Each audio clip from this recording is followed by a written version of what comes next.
नमस्कार दोस्तों, आप सभी का मेरा YouTube चैनल पर स्वागत है। तो आज की वीडियो बहुत ही महत्वपूर्ण है और आज का जो वीडियो है वो सुहागिन महिलाओं के लिए काफ़ी ज़्यादा महत्व है। तो इस वीडियो में महादेव जी स्वयं माता पार्वती जी को बताते हैं। वीडियो को ध्यान से देखें और पूरा ज़रूर देखिए।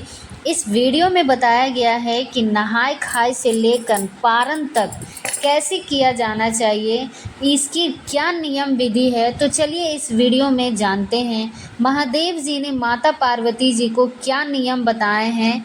तो महादेव जी के उससे पहले आप अगर हमारे चैनल पर नए हैं तो हमारे चैनल को सब्सक्राइब करें और वीडियो अगर अच्छी लगे तो लाइक ज़रूर करें। और जो भी आपकी परेशानी है या फिर कोई भी दिक्कत आ रही है इस वीडियो में, तो आप कमेंट बॉक्स में अपनी राय हमें बता सकते हैं। तो चलिए वीडियो को स्टार्ट करते हैं। वीडियो अगर थोड़ा सा लंबा भी हो सकता है, लेकिन आप लोग ध्यान से वीडियो को देखें और ध्यान से सारी बातों को समझ लीजिए। उसके अकॉर्डिंग ही आप लोग वीडियो को ध्यान से देखने के बाद आप व्रत कैसे करना है, कैसे नहीं करना है, सारी आपको बताई जाएगी। तो प्लीज़ हमारे चैनल को सब्सक्राइब ज़रूर करें और बेल आइकन को भी प्रेस करें। तो चलिए सबसे पहले आपको बता देती हूँ कि हरक तालिका तीज का जो व्रत है, हम जो भाद्र मास के शुक्ल पक्ष की तृतीय तिथि को ये व्रत हम रखेंगे। और कब रखेंगे? 6 सितंबर को हरक तालिका तीज का व्रत रखा जाएगा। उसके एक दिन पहले जो है नहाय खाए होता है, जो कि गुरुवार का दिन पड़ रहा है।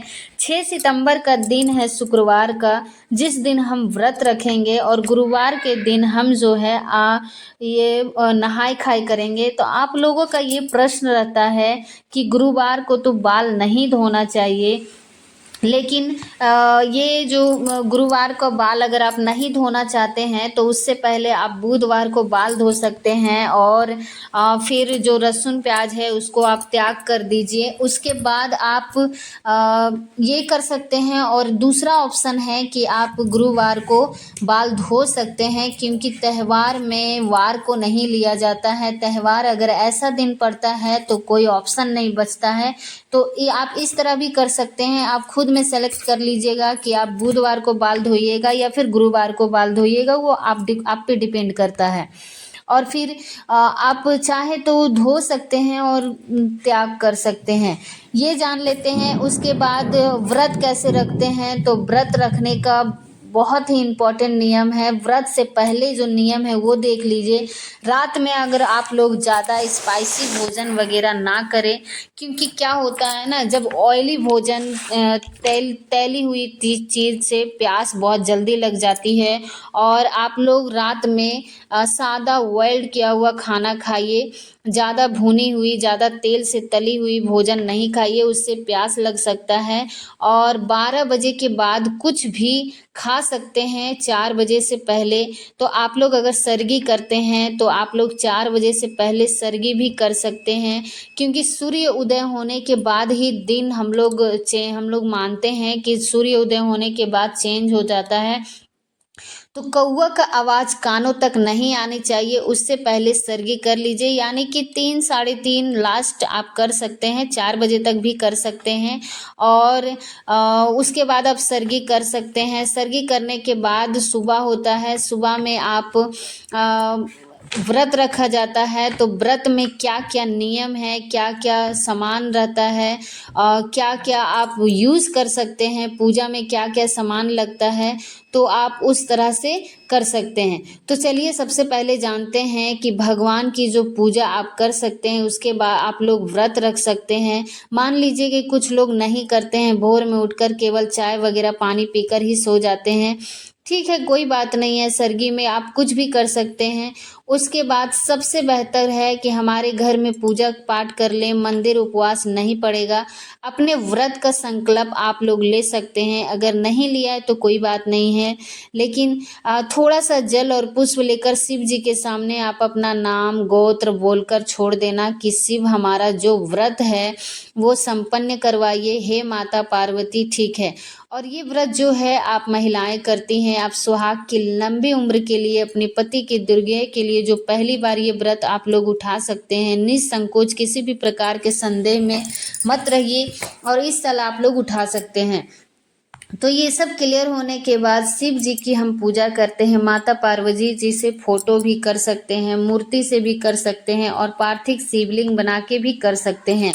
मंदिर में भी जाकर पूजा कर सकते हैं, चौकी लगाकर पूजा कर सकते हैं या फिर डायरेक्ट अपने मंदिर में सभी चीज़ें सामग्री चढ़ाकर भी आप पूजा कर सकते हैं।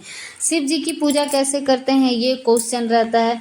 तो पूरे सावन आप लोग किए हैं, आप लोग को पता है कि बेल पत्र, धतूरा जो होता है, फल फूल जिनका आपको मिल जाता है वो चीज़ें घर पर उपलब्ध हो जाती है। तो सभी चीज़ें चढ़ाकर भगवान की हमें विधि विधान से पूजा करनी है। शाम को सबसे पहले पूजा करने से पहले आप 16 श्रृंगार जो भी आपके पास है जितना हो पाता है, क्योंकि व्रत में ज़्यादा हो भी नहीं पाता है, गला सूखते रहता है और सिर के ऊपर से आप लोग स्नान कर सकते हैं। उससे क्या होता है कि ना थोड़ा सा मतलब जैसे लगता है ना कि आराम हमें लगता है, सर ठंड हो जाता है, सर भींगा रह सकता है थोड़ा सा, लेकिन कुछ लोग नहीं व्रत में भींगाना चाहते हैं तो आप लोग देख लीजिएगा।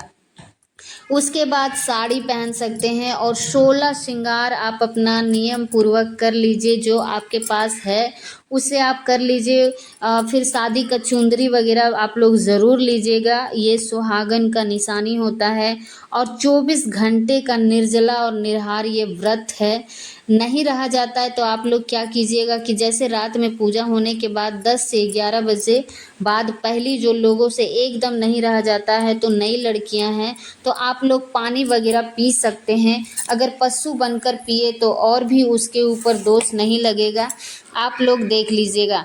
तो ये तो हो गया, लेकिन जब भी पानी पीती हैं तो नियम है कि चावल का आटा मतलब सत्तू चावल के आटा को घी में भूनकर और चीनी मिलाकर उसी से व्रत खोला जाता है। और दान कुछ लोग जैसे व्रत में ही कर लेते हैं और हम लोग जैसे पारण के दिन दान करते हैं। तो दान क्या करना है, कैसे करना है वो आप लोग देख लीजिए। और सामग्री में सुहाग की चीज़ें, माता पार्वती को भी सिंदूर बिंदी कम से कम चढ़ा सकती हैं, 16 श्रृंगार चढ़ा सकते हैं, टोटल आपके हाथ में है। और इस विधि से हम तीज के दिन ये सभी कार्य कर लेंगे। उसके अगले दिन जो है आप अगर मान लीजिए दान नहीं की है और व्रत के दिन उस दिन हम जो है पूजा पाठ करके फिर से स्नान करके और कोई भी साड़ी आप लोग पहन सकते हैं। कुछ लोग वही साड़ी सेम पहनते हैं तो पहनकर आप जो है पूजा पाठ कर लें। पूजा पाठ करने के उपरांत जो दान की चीज़ें हैं, दान में आप लोग आटा, सिंदूर, हल्दी मतलब जो चाहे अनाज का भी दान किया जाता है। और साथ में गुजिया वगैरह अगर आप बनाए हैं, गुजिया शिव जी को भी चढ़ाते हैं। तीज में गुजिया बनता है, ठेकुआ बनता है और ये सब चढ़ाते हैं और हम दान भी करते हैं। अगर आप कुछ नहीं बनाई हैं तो रेडीमेड चीज़ें आप भी दान कर सकते हैं। उसके बाद हम जो है किसी भी पुरोहित को दे सकते हैं, नहीं मिलते हैं तो किसी ज़रूरतमंद को दे सकते हैं। और जो भी साड़ी कपड़ा चढ़ाई हैं अपने मायके के में आप लोग ये भी दान किए हैं, क्योंकि बेटी का किया हुआ दान अगर मायके वाले लेते हैं तो उसके लिए सही नहीं है। कुछ लोग ये चीज़ अच्छा नहीं लगेगा और लेकिन कई सही चीज़ बता देती हूँ कि बेटी का कन्यादान दे दिया गया है और उसके ब्राह्मण के हाथ से उसके दान किया हुआ अगर मायके वाले पहने, अगर माँ को आप लोग कहते हैं दे दीजिए, नहीं तो किसी का ज़रूरतमंद को दे सकते हैं या ससुराल पक्ष में किसी को दे सकते हैं। लेकिन मायके में दीजिएगा तो आपके मायके वाले को इतनी हानि होगी कि आपका कुछ होगा ही नहीं। मायके वाले को हानि होगी तो कभी मत दीजिएगा। और ये हो गया अगली चीज़। उसके बाद हम दान वगैरह करके आप लोग पूछें कि व्रत के दिन हमें नींद आती है तो क्या रात को 12 बजे के बाद या फिर 12 बजे से पहले हम लोग सो सकते हैं। तो ये आप लोग को मैं बता देती हूँ कि व्रत में ऐसा कुछ नहीं है। लोगों का तबीयत ख़राब हो जाता है तो कोई बात नहीं है, आप लोग सो सकते हैं। और जब नींद आती है कैसी भी हमें व्रत को निकालनी है, ठीक है, तो इतना चिंता मत कीजिए। 12 बजे के बाद आप सो भी सकते हैं। और 3-4 बार नहीं नहाते हैं तो एक बार सुबह स्नान करते हैं, एक बार शाम को पूजा करने से पहले। इसका भी आंसर मिल गया होगा। तो अगली चीज़ यह है कि व्रत है जो छूट गया है तो उसको कैसे कर सकते हैं। तो व्रत अगर छूट गया है तो पारण के दिन भी ये नियम बता देते हैं कि आपसे बड़े उसको परे कर सकते हैं। अगर व्रत आपका छूट गया है, अच्छा नहीं समय था उस समय और व्रत छूट गया है, तो कड़ी बड़ी मतलब बहुत सारी चीज़ें बनता है।